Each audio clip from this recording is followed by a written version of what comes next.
గోశాల నుండి బయటికి సకల వస్తున్న గోవులు. దేవతారూపిణి గోమహాలక్ష్మి సుఖ శాంతులు కలిగించే అమృత కరుణాక్షి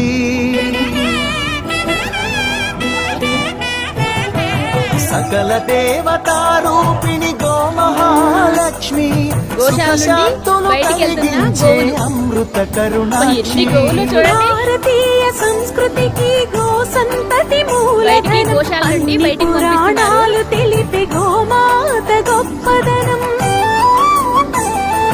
జగతిలోన గోమాతది ప్రథమ స్థానం అని చాటెను తిరుమల తిరుపతి దేవస్థానం జేజేలు పలికేము గోమాత శివుడిచ్చి వరమిచ్చే గోమాత కరుణించి కాపాడి గోమాత ఏ వెలుగై నీవే గోమాత సకల దేవత